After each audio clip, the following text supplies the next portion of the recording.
And that actually looked like a Martinsville race. So welcome in, everybody, to another fun post-race stream. It's funny, as soon as it was like almost 5 seconds to go, I'm like, oh crap, I need to get myself a water so I don't just constantly cough into your ear or onto your screen the whole time. But that was the 2024 Dude Wipes 250, which was started with a wave of the green flag from a guy whose last name was Butt. So if that doesn't kind of just scream NASCAR to you, I don't know what will. 200 of y'all watching already. Be sure to lick that like button. That's what we do on this channel. It's just a fun thing we've always done.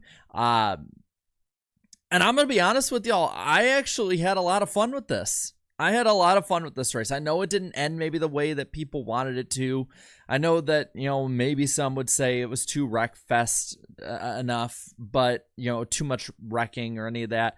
But I had fun with it. I thought when they were racing, it was good racing. This is like those long green runs and people moving each other out of the way, coming and going, all of that moving and putting it all together is what NASCAR at Martinsville should be.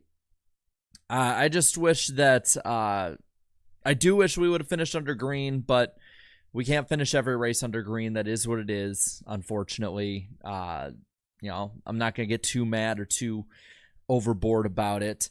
But let's get into this race as more of y'all are jumping on in. First off, I want to thank Tyler McGonigal for the 8-month member chat saying Deegan 18th. Yes, we will talk about Haley Deegan a little bit later. I'll be at Martinsville, go 24. Yeah, I think the 24 have a little work to do, but generally they're pretty good there, and Hendrick looks pretty good this weekend. Cy Supersonic for the 5 saying, hello, Jarrett. Normally I'm harsh on Creed, but this time he had no choice. I know JRM fans are upset, but what else was Creed supposed to do? We'll talk about the end of the race as well. Don't worry about that. And then Kyle Sanders, thank you for your $2 super chat, third super chat on the channel, saying Almirola winning for JGR was coming full circle. True. Very true. Let's get into the 2024 Dude Wipes 250, a race that was 251 laps long. It was 2 hours, 7 minutes, 49 seconds, 15 lead changes among 11 leaders, or 8 leaders and 11 cautions per se. As for the winner, Eric Almirola finally gets a win where he is in the car at the finish in the 20 car for Joe Gibbs Racing in the Xfinity Series. Winning under yellow means there's no official margin of victory. He wins $100,000 in doing so with the Dash for Cash. I'll be real with y'all. I know that the Dash for Cash is probably really big for those involved. I have, as a fan, never really cared about it. That's just me, though. But good on him. It's probably really good to win $100,000 after retiring. Second place, Sam Mayer. Third is Chandler Smith. Carson Quapple with a great fourth place run today. Looked like a veteran out there. And I'm glad someone on the broadcast said this as well, because he looks like a spitting image of his father. Like, when they showed the picture of him up on the screen like they normally do with the animations and graphics and all, I thought they were showing his dad. Justin Allgaier with a 5th place run today. Creed in 6th. Cole Custer coming home 7th. Sammy Smith coming home 8th. Jesse Love in 9th. And Josh Williams with a solid top 10 run tonight. Then you got Parker Kligerman with those old and scuffed tires in 11th. SVG 12th, Taylor Gray 13th, 14th is Alfredo, and Perkins rounds out the top 15. Then you got Brennan Poole, Ryan Sieg, Haley Deegan 18th tonight. Again, on an underfunded car, which that pretty much is. Good run, especially basically having the entire nose knocked off, 20 laps in or whatever it was. Myatt Snyder 19th, Bean in 20th, Matt DiBenedetto quietly, 21st place run tonight. Clements, Kyle Sieg, Cram, and Riley Herpst, the top 25. And then Ellis and Brandon Jones round out the lead lap guys in the top 27. Joey Gase, 28th, 1 lap down. Then you got Garrett Smithley, 29th, 2 down. Bearden, 4 down in 30th. And Honeyman, last driver on the racetrack, 7 laps down tonight. Jeb Burton, Kyle Weatherman, Austin Hill, Heim, Allmendinger, Retzlaff, and Ogata all out of this race from 32nd to 38th in that order. And I'm looking at what some of y'all are calling the car that Almirola drove, and I have to admit it's pretty funny. Well, let's get on into this race as you guys are putting a lot of stuff in the chat. I want to know first off, since you guys are all in here, out of 10, 0 being awful, 10 being perfect race, rate this race out of 10. I get it. It was a little too maybe wreck-festy. And I get maybe it wasn't the greatest Martinsville race ever, but I personally would give it, and I'm putting it in the chat now, I'd personally give it an 8. I believe I put it in the chat. I don't know. Let me see. Did it go in? Yeah, there it goes. I'd give it an 8. I'm seeing a lot of 8s, 7s, some 6s as outliers, some 9s as outliers, but generally I'm seeing 7 to 8 being what you guys are putting. I like that Eric Gibbs. But let's look into this race here. Let's go in a little bit on it here. Brandon Jones won the pole. He and a bunch of others like Sammy Smith, Justin Allgaier, Chandler Smith all went to the rear though, due to issues and whatnot. And with that, you were going to see a lot of people coming and going. By the way, a lot of you were asking about Riley Herpst. I will keep an eye out on social media. I didn't hear anything in the broadcast that would say that there was anything wrong. But I'll keep my Twitter timeline up just in case anything is there. But it was definitely a hard wreck. I'll say that. It was definitely a hard wreck. And if there's any news, good or bad, I'll keep you updated. But the broadcast, I don't think said anything too much, and I haven't seen any updates per se. Anyone else sees updates on post-race, though, be sure to put them in the chat, and we'll go from there. Yeah, I'm not seeing really anything updating at all. So we're going to go into this race. Any updates on the post-race, good or bad, I'll keep an eye on it. You keep an eye on it. We'll help each other out with that one. But let's start, for now, going into what happened in this race. Cole Custer got the lead early. The first caution coming out was actually because of one of those guys in the back, Sammy Smith, spinning out Dexter Bean on lap 9. Though the restart, again, you would see a lot of this through the night, where a short runs, restart, short run, restart. We had we had some long runs, but generally it was short run, restart for the most part. Custer, again, getting the lead on this one before Eric Almirola ran him down, got the lead from him, and almost immediately after, like 5 laps after, Haley Deegan is spun off the nose of Poole. Weatherman involved. I think it's just both of them coming together, more or less. I don't think there's really too much to say about that one. I know it's frustrating for Deegan fans, but luckily at a short track like this, even having the nose off, she was able to recover. Almirola and Creed would go 1-2 on the restart and finish the stage that way over Custer, Mayer, Allmendinger, Alfredo, Ryan Sieg, Hill, Jeb Burton, and Parker Retzlaff. That's your first stage. Generally, though, a lot of moving around in the pack, a lot of different, especially in cautions, tire strategies.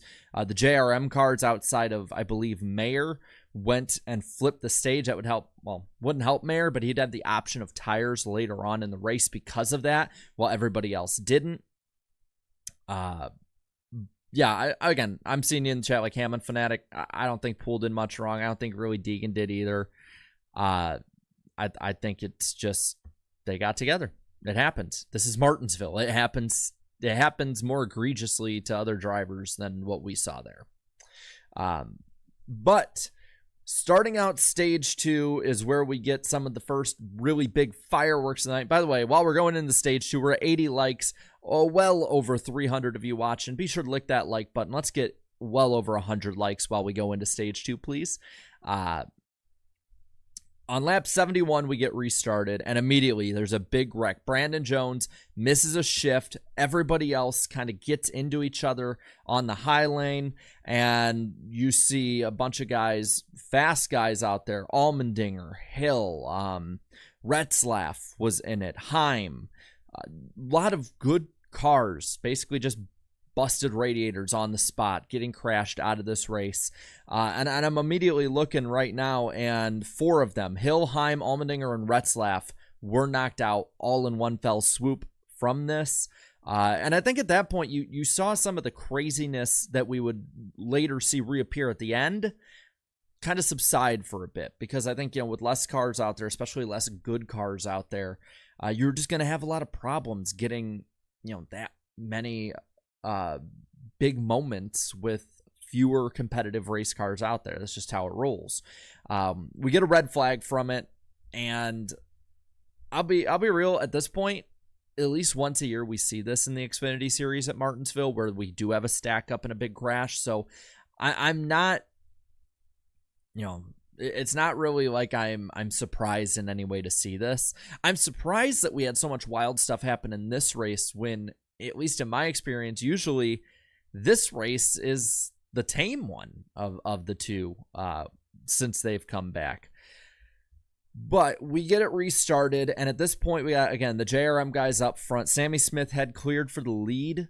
Beforehand, he gets the lead again over Sam Mayer, and then we, again, have a caution right away, and then a restart right away, and it's the same exact copy and paste. 8 in the 1, restart beside each other, battle of the Sams, and Sammy Smith gets ahead on both restarts. Kligerman being the meat and the sandwich of those restarts with his caution left front down and spun it around, which would probably be the reason why he didn't have tires towards the end of that race.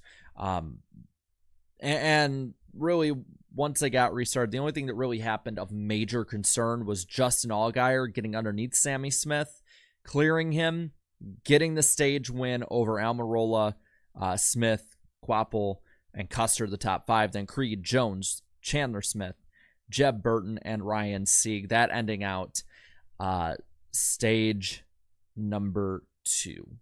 And I believe that left us with 120 to go of the 250 scheduled laps in this race. By the way, I'm not seeing if there was any problems whatsoever when it comes to Riley Herpst, if he was, I'm not seeing anything reported, which I'm assuming means that it's probably just Fox cut away and didn't have exactly a great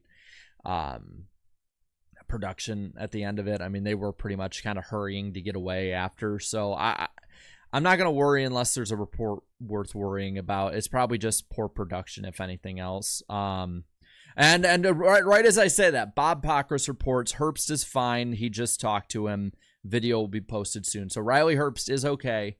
Again, just bad production by Fox of not following up stories or anything like that. But at this point, especially with the Xfinity and Truck Series, are we surprised by that? But for those of you who are concerned, Riley Herbst is 100% okay.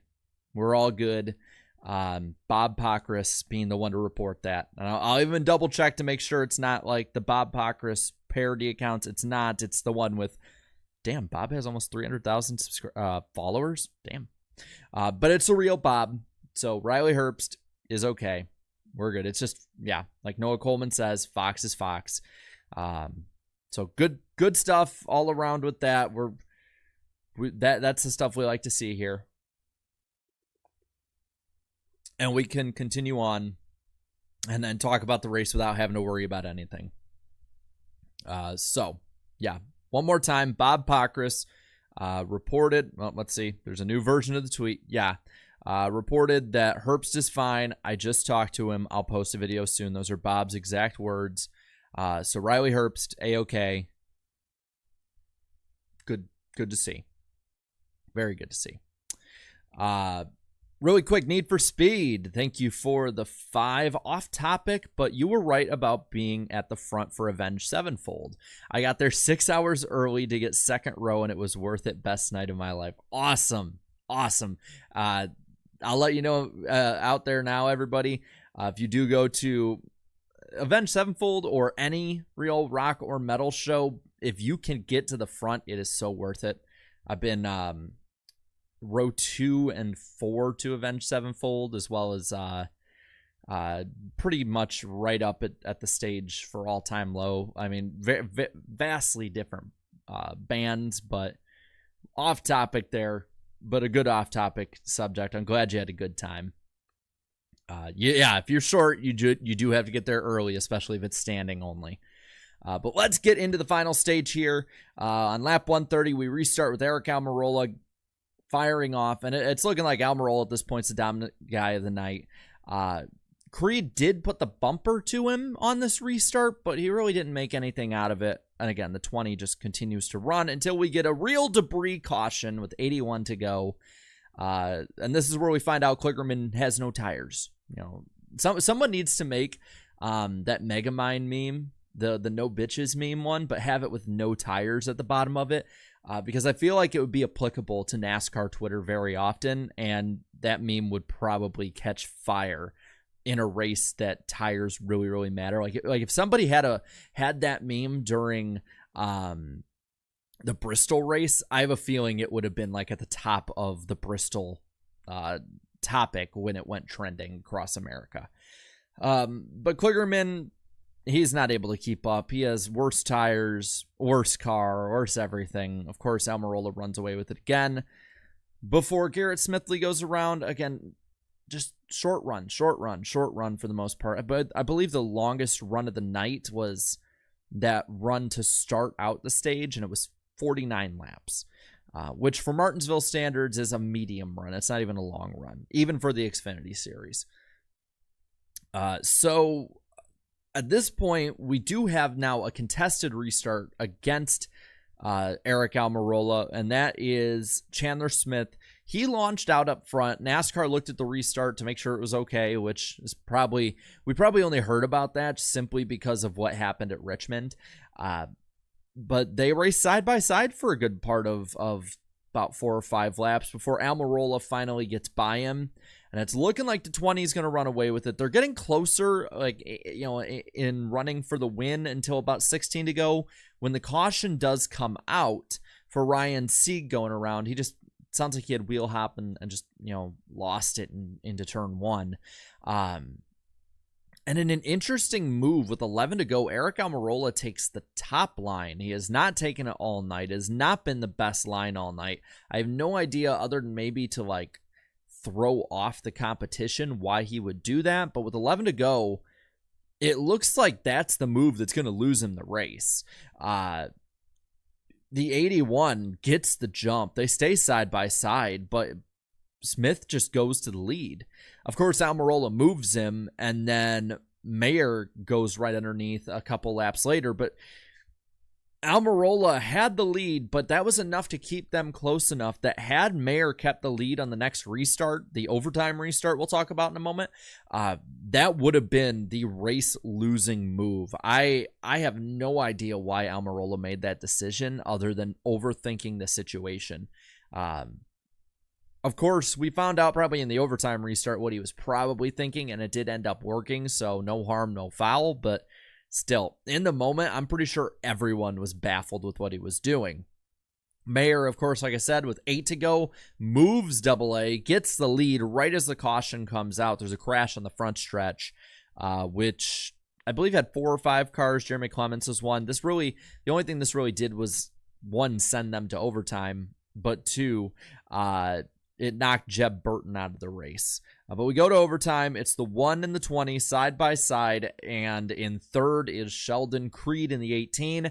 He is hitting the 1, takes it 3 wide on the bottom. We have a big stack up basically with everybody, and the 20 just squirts out ahead and had a big enough lead at that point that even with Mayer getting to second and trying to run him down, a lap and a half wasn't going to do that. And ultimately, with the caution coming out with the crash with Herpst with about half a lap to go, you know, it's just Almirola easily wins that. He wins that even if we don't have a caution. But I'm going to say this. I really don't think Creed did anything wrong. I mean, you're desperate at the last lap. He didn't crash anyone. It's a typical move we see in the Xfinity Series and in general at Martinsville. I don't think it's necessarily as egregious as many would make it out to be. I don't think many have made it out to be for the most part. But, yeah. Let's see. 18 is the 54 and 20 is the 54 from last year. Okay. But yeah, sorry, I'm just looking at the chat right now. But how will this affect LeBron's legacy? That's the real question. That's good. I like that. Are we just going to talk about how Jeb Burton just walked off onto pit road? I mean, the pits weren't open. I'm assuming that's just, again, I'm not really seeing any reason too much to talk about. I didn't see anything too much out of what the normal NASCAR driver would do in that situation. I mean, probably should have just got with the safety crew. I don't know. It didn't seem like it was a big deal, but no. Noah Coleman, Richard Childress watching this with an evil grin. Alessandro, where did I buy that Bud hat? Looks nice. So this is my old Dale Jr., I believe 2001 hat. There's a store up in Rockford I got it at, Rockford, Illinois, called the Beer Gear Store. They have a website. I don't know how much they usually have in stock, but they generally have some pretty good stuff. I know I always manage to get something other than it, but there's a old 2004 Michael Waltrip diecast that they've had there. So maybe one of you guys can snatch it up if I don't get it. But overall, looking at this race, this is Martinsville. This is what if the Cup race was like this, again, take or leave a wreck or two or a caution or two or whatever. If this is what the Cup race ended up being, I would be happy. I would.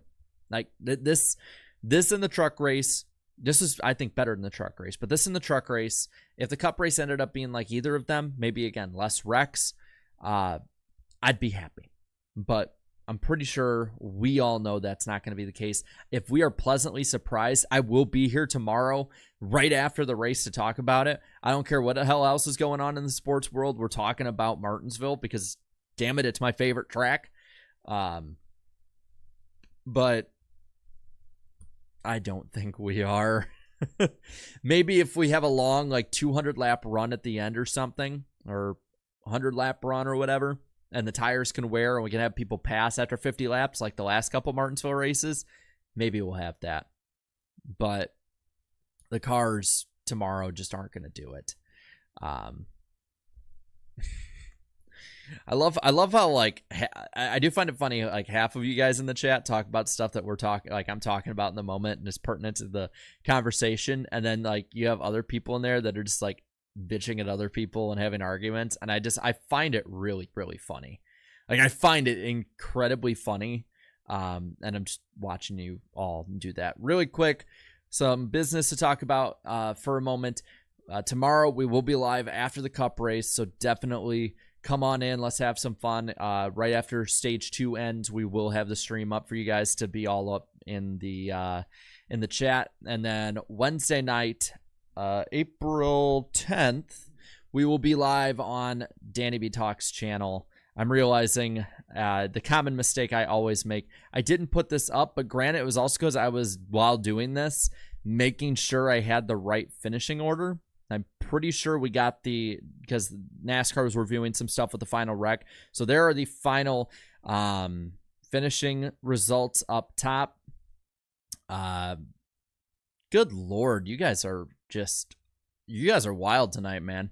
You guys are wild. Like, I don't know what the hell is going on in the chat or like what y'all are on. But it's funny to me. I mean, you guys are funny. So this is the official results. I made sure because they were reviewing some of the stuff on the final lap. Unfortunately, I know I usually have it running the whole time. I probably could have had it running about 2 or 3 minutes ago, but here is the final results of this race. I'm not shocked that people are feeding trolls. It is a kerfuffle. All right, guys. We're going to let the finishing order run up top. There you go. Danny B Talks channel, 8 p.m. Eastern time this Wednesday. Should be a lot of fun. We'll let the finishing order run one more time just since it is the official one at this point. Unless NASCAR changed it again. And then we'll call it a night. But see where your favorite driver finished. We'll go from there. You know what? Just because you're being a dick, and because I can, you're in timeout the rest of the time for that one. Don't be an asshole. I mean, it's funny. It's funny to me, but I am the supreme leader of this chat. I can do whatever the hell I want. So there again, find your favorite driver, see where you finish. We'll be live tomorrow. Hopefully you guys keep the fun energy, maybe just get a little less rowdy, and we'll go from there. But I do appreciate all y'all coming out. I'm happy for Eric Almirola. He's gone mad with power. I just found it funny. I mean, honestly, it's fun and all that, but after a few, it's like, okay, you're putting the same damn thing just with different, garnish on it. Oh my god. Yeah, keep the fun energy tomorrow. Maybe don't go too overboard. But we will be back. I do appreciate it, and I will see y'all tomorrow. So till then, have a good night. I'm gonna go run like 20 miles or something just because I can, and I will see you then. Later.